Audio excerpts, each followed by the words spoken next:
Ang amoy daw nito ay parang nabubulok na laman. Ito ay isang parasite na bubuhay sa loob ng isang host at parang vampirang sinisipsip ang lahat ng nutrisyon nito. Ito ang pinakamabahong halaman sa mundo para daw itong kombinasyon ng amoy ng patay na daga. Mapula, malaki at nakakaakit ang itsura. Pero nung inamoy ito ng ilang tao ay parehong ganito ang kanilang mga reaksyon. Ito ang Rafflesia arnoldi, ang pinakamalaking bulaklak sa mundo. Ang amoy daw nito ay parang nabubulok na laman, kaya tinatawag rin itong corpse flower. Ito ay isang parasite na bubuhay sa loob ng isang host at parang vampirang sinisipsip ang lahat ng nutrisyon nito. Parang tao lang din yan.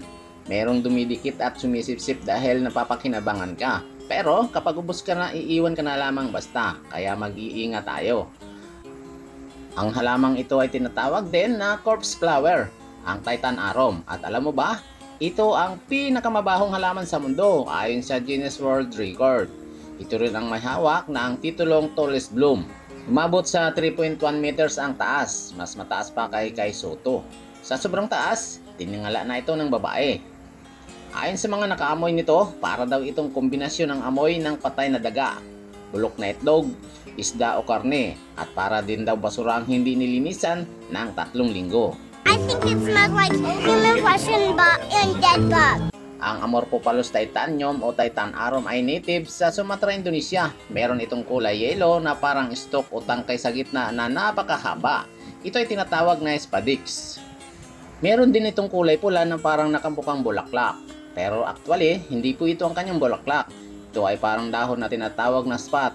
Ang kanyang bulaklak ay matatagpuan sa ilalim at ito ay napakadami. Pero ang halamang ito ay shy type dahil namumukadkad lamang ito every 2 to 3 years sa loob lamang ng 2 hanggang 3 araw.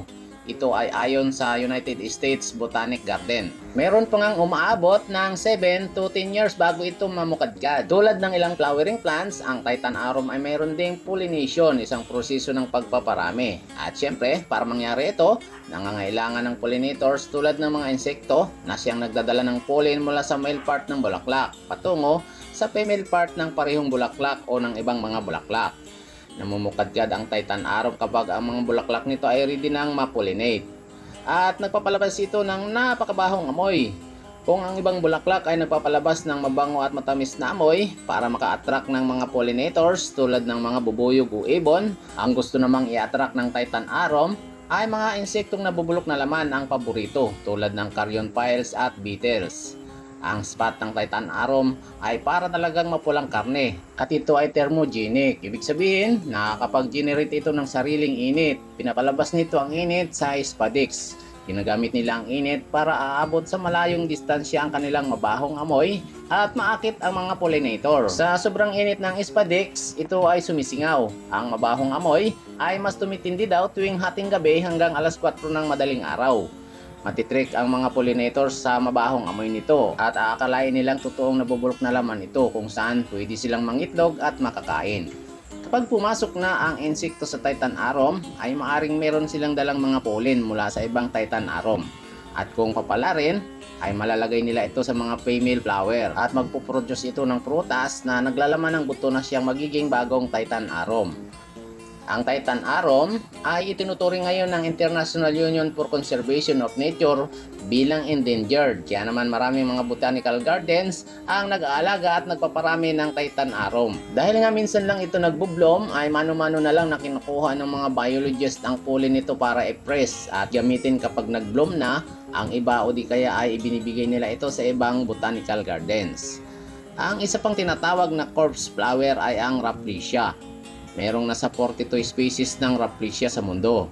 Matatagpuan sila sa Indonesia, Brunei, Malaysia, Thailand at sa Pilipinas. At ang pinakamalaki sa lahat ay matatagpuan sa Indonesia, ang Rafflesia arnoldi. Meron itong kabuang laki na 1.11 meters at maaring tumimbang ito up to 11 kilos. Ang Rafflesia ay walang mga tangkay, dahon at mga ugat. Tumutubo lamang sila bilang parasite sa loob ng baging na tinatawag na tetrastigma. Sa baging ito sumisipsip ng tubig at nutrisyon para mabuhay.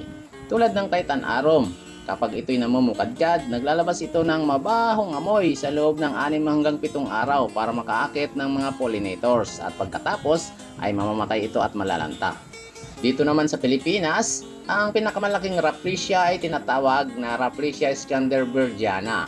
Matatagpuan ito sa Mount Apo sa Davao at mayroong laki na 0.8 meters ang diameters nito.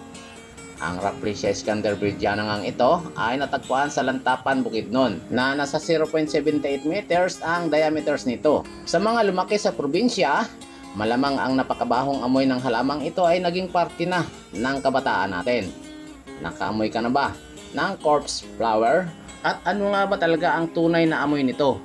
Para sa inyong mga opinion, mag-iwan lamang ng komento sa ibaba ng bidyong ito. At para manatiling updated sa atin pang mga susunod na upload, siguraduhin mag-subscribe.